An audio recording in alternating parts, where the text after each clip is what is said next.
Please excuse any sounds of geese. It is the 1st of September that I'm filming this, and apparently all of the geese say 1st of September, let's honk like crazy as we practice our flight patterns so we can go south. Hello everyone, my name is Jenna, but you guys can call me Jen, and welcome back to my channel. Welcome to my August wrap up. I got my trusty bullet journal with me. Let's have a look-see. This month I ended up reading 11 books and DNFing 1, and I actually hit 100 books this month. I read 100 books. I hit my reading goal this month, so yay for that.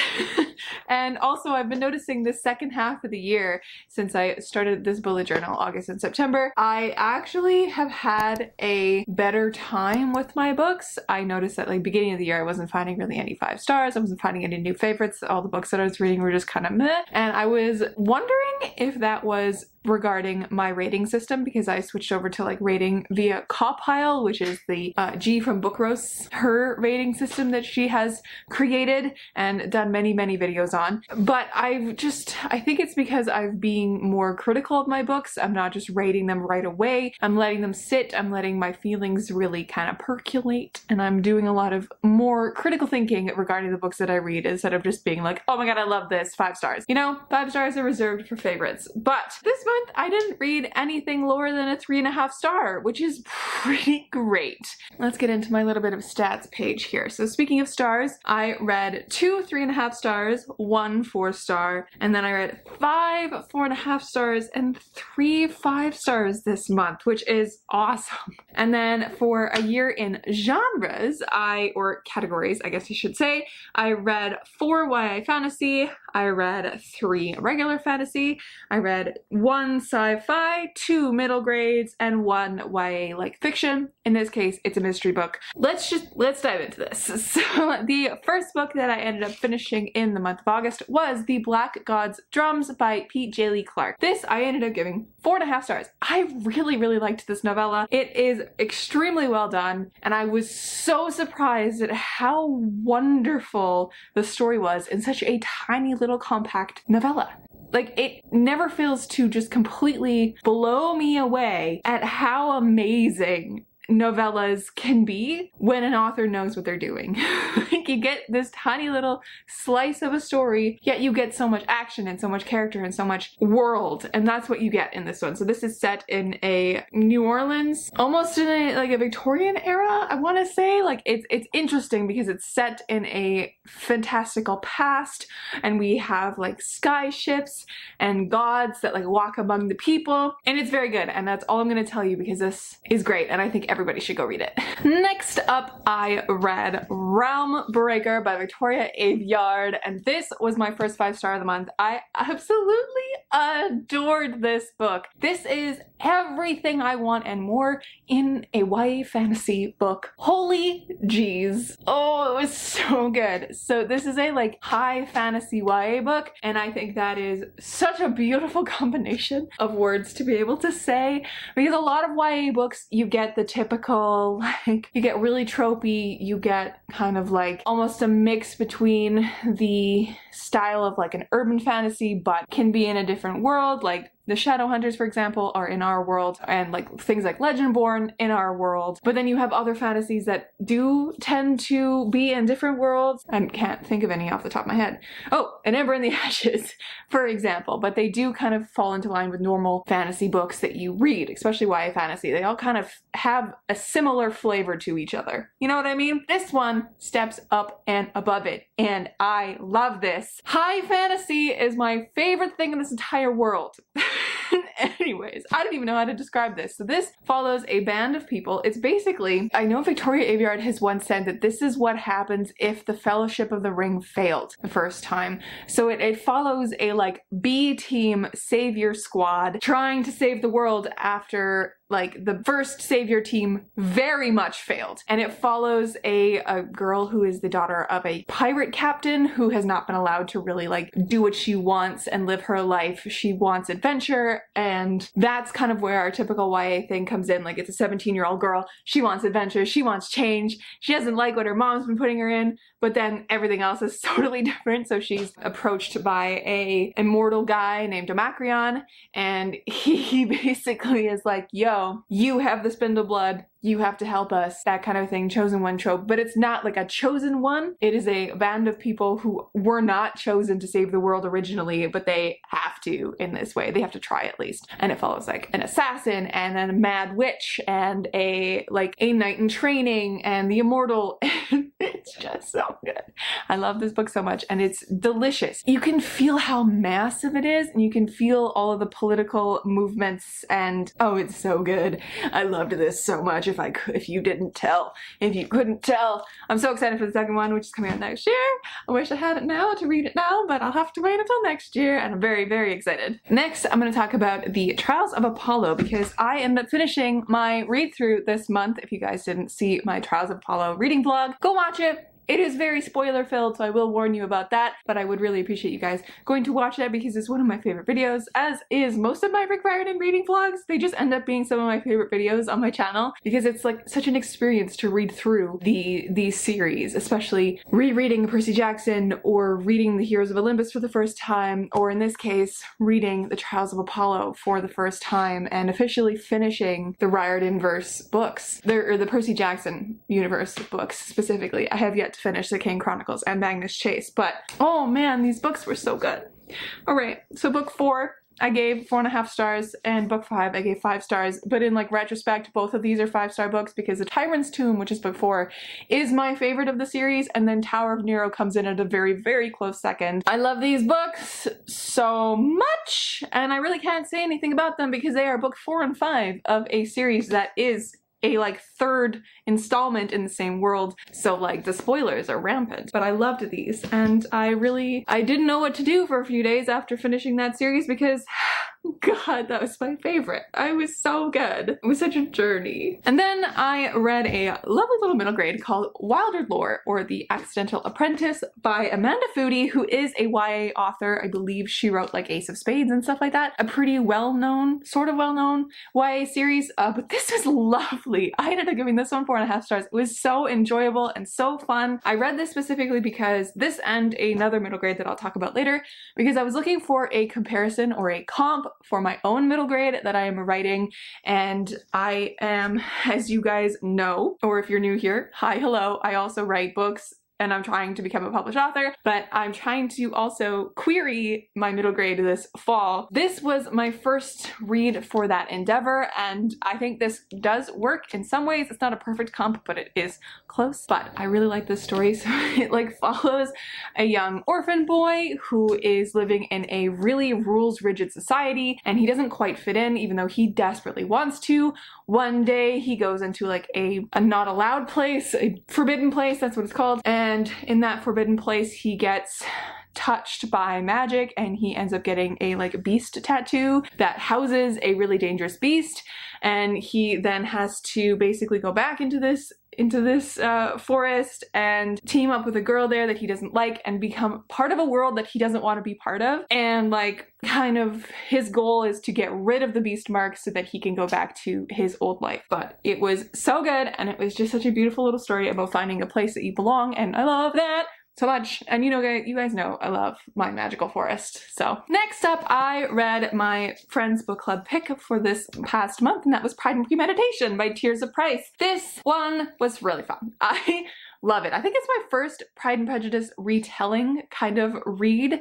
I am not really drawn to retellings a whole lot because usually it's a overdone type of thing, especially with the Beauty and the Beast stuff recently and the typical fairy tales. But this one was really fun because it deals with all the characters that we know and puts them in an interesting twist. So this follows Lizzie and Darcy. It ages them down a little bit so that they're not a crazy amount of years above each other, and it also plays with history. It puts it in the same time period that it was originally set, that Pride and Prejudice was originally set, except in this book Lizzie wants to become a lawyer, and so does Darcy. So it plays with history in that way, and that's how you get into the murder mystery style of this. And it's interesting. The mystery wasn't super super but I didn't see who did it until the moment that it was revealed, and I kicked myself because I was how did I not see who did it? I'm so dumb, because in retrospect you're wow, I'm very dumb, I should have seen who did it. But it was enjoyable, and I kept reading it, and I was intrigued to read it because I love Pride and Prejudice, and I wanted to see how Tirza adapted it to her own way. So 3.5 stars for this one. Was enjoyable, and I will be picking up her next one when it's released. I believe it's Sense and Second Degree Murder. So we'll be doing that as well. Then I read that other middle grade I was talking about, which is called Spirit Hunters by Ellen O. This one was so fun, and it was a almost perfect comp that I could have found, and I'm very happy about that. I gave this one 4 stars. It is super creepy. And the entire time I was sitting here, it's about like a haunted house, and our main character, Harper, and her younger brother, Michael, and her younger brother, Michael, can see ghosts, and he sees a ghost in his room, and it's a malevolent child ghost. So the entire time I was like, oh, demons. Yeah, child ghost, demons. That is terrifying. Not a fan. So it was scary. There was legitimately a few points in time. I am almost 24 years old. I turned 24 in like 6 days. I got chills at some of the descriptions. So this is terrifying for me, who's also a big scaredy cat, but it was so fun. It was so fun. I really recommend it if you're looking for a really fast, cute little, like, slightly scary but middle grade. So it always has like a little bit of like a, oh, you know, no one's gonna get really hurt because it's middle grade. So next up, I actually DNF'd a book. So this is the DNF of the month. I DNF'd Burning Roses.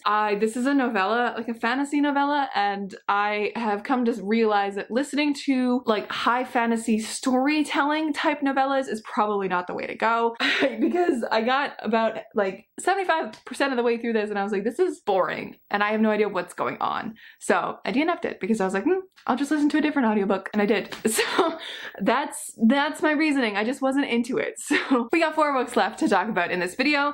Up next, I read Gearbreakers by Zoe Hanamakuta. This is a sci-fi dystopian book that is sapphic, and we love to see it. And so it follows 2 different characters. It follows Sona and Eris. Sona is basically, how could I describe her? She is a pilot for these gods that this world has built. So the first line of this book is, let me read it to you. It makes sense that when the times were desperate enough, when the people were frenzied enough, at a certain point we went past praying to deities and started to build them instead. So in this world they build these like mechanical beings, as you can see in the background here, and Sona undergoes like this kind of like reconstruction surgery and becomes almost like a cyborg herself so that she can then pilot these big beings. And then it also follows Eris, who is a Gearbreaker, who is part of the society that is extremely marginalized and is killed by these massive beings, or the mechas, that's what they're called, mechas. And Sona does not want to be a mecha. She wants to take them down from the inside for what they did to her people, because she is secretly also part of the same kind of people that Eris is part of. It's this whole thing. I think this was good and really enjoyable, but it could have been done a whole lot better. I wish that it had done things better. I wish it had explained things better, because I still don't know why these Gadolia people were killing everybody else. I don't understand. Like, at least in books like The Hunger Games or Sky Hunters by Marie Lu, you understand kind of what happened. Like, there's a history of like war, and that's why they need to keep people in line. I don't understand why in here. I might have missed it when I was reading it. I don't know. I also wish that it had just done a few things a little bit differently, but it was still really enjoyable, and that's why I gave it 3.5 stars. And I will be hopefully picking up the next one, because I do want to have something happen between Sona and Eris that didn't happen in this book. So I'm mainly reading it for them too, and their characters. Speaking of their characters, I think that it was interesting sometimes because I couldn't tell who was speaking a lot, because it felt like the characters were like switching places. Almost they weren't like 2 distinct people all the time in this book. They did switch places a bit. So that was another issue that I had with it. I wish that the characters had like been more distinct from one another, because sometimes they did stuff that was really out of character. And I was like, what? It's like they're becoming the other person and then switching back to themselves, which was very weird. But yeah, it was fun though. So that's why 3.5 stars. And the next one was another 5-star of the month, and that is A Sky Beyond the Storm by Saba Tahir. So this was the last book in the Ember and the Ashes quartet, and this was my favorite of them all.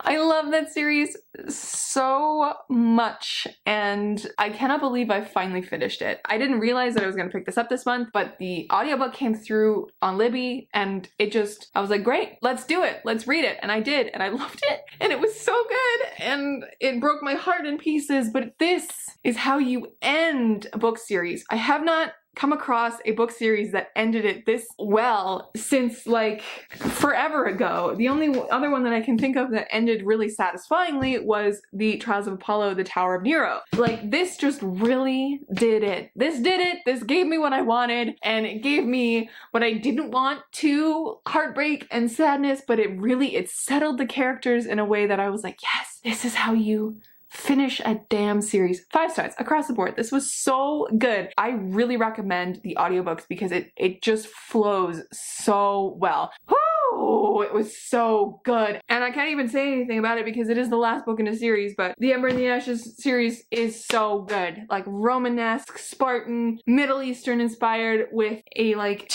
cast of society, and it's got war, and it's got gin, and it's so good. Anyways. The next book that I read in the month of August was She Who Became the Sun by Shelley Parker Chan. This month has been consumed by like fantastic books, my guys. This one I give 4.5 stars too. This is very good. This is a masterpiece. The conversations being had in this book about gender and nonconformity and the idea of choosing your own fate and the conversation of like heaven and gods was really interesting to me, because coming from a world that we are, dominated by like Greek gods, that their whole thing is they are like ever present and they see all and you cannot hide from them. They will figure it out in the end. This whole idea of being able to hide who you are from heaven and keep heaven's eyes off of you until you want to draw their attention is so interesting to me. I didn't give it a full 5 stars because I wanted more. This is written in a narration style that is very reminiscent to the Poppy War. So if you really liked the Poppy War, do it up. This is fantastic. This is also reminiscent of like Mulan and stuff. And there was a little dash of the Song of Achilles in it. Not as much as I thought there was going to be, but a dash, which was fun. And this is written in a similar writing style to the Poppy War, in the way that it is like a hovering narrative that like kind of goes through the years of this person's life until we get to the point of the war, and then it's like a grand kind of war situation. This almost read in parts like I was learning about history. It wasn't like I was reading a history textbook, because that is such a like degrading, debasing thing to say about a book. No, I hate history textbooks. They're awful. This was not like reading a history textbook. It was like learning about history about Emperor Zhu, and it was just very good. But I will say that that element of it did keep me disconnected from the characters a little bit, and I did want more from Zhu, and I wanted more from Ma, who's my favorite character in this whole thing. She was amazing, and I wanted to connect to the characters more so that I could feel those emotional punches a little bit more than I did, which is why I gave it 4.5 stars, because everything else was just perfect. So amazing. And then the last book that I read this month was Jade City by Fonda Lee. This book, my guys, is so good. This one I also gave 4.5 stars too, because it is becoming a new favorite of mine, up there with like Wolf of Oren-Yaro, up there with this one as well. But I have a feeling that the next book and like the second and the third in the trilogy are just gonna make it even better and better. This is so good. So think old Asian gangster movies with magical warriors. So it has like the gang war situation where there's like, we're following a family, and they're like the leaders of their clan. They're the No Peaks clan. So we follow 4 characters. We follow Hilo, who is the horn. We follow Lan, who is the pillar, who is like the leader. So his older brother, they're brothers. We follow Shay, who is their sister, but who doesn't want to be part of the clan stuff anymore, and like moved away and then moved back. And then we follow one of their cousins called Andon, and he's like in the academy, just becoming a Greenbone warrior. Greenbone warriors are the people in this book who can wear jade and harness that ability into incredible magical powers and fighting and stuff like that. Clan wars, battles, moving and continuous tensions and political movements. It was so good. And if you guys missed my reading vlog, which a lot of you did because the views on that vlog have been really terrible, I did put up a spoiler-free reading vlog for this one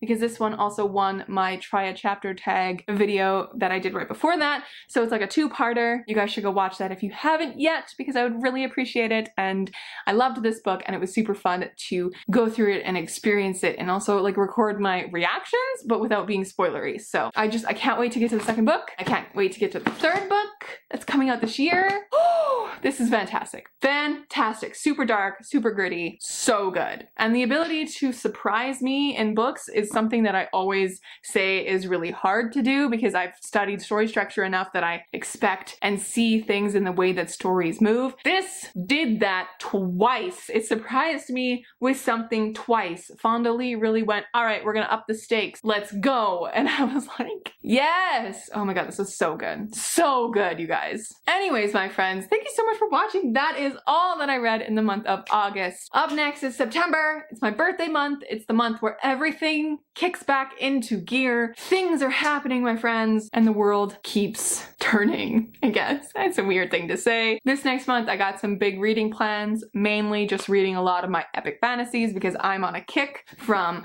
these two babies. So we're just gonna keep that train going, and I'm very excited about it. So if you haven't yet, subscribe, stick around, and like this video if you did, because it really helps me out as a creator. And comment down below what your favorite book of the month was. Please let me know, because you guys know I'm always about expanding my TBR and talking to you guys about the books you read. So please comment down below what your favorite book of the month was. Anyways, my friends, I will catch you in another video soon. Stay kind and keep on reading.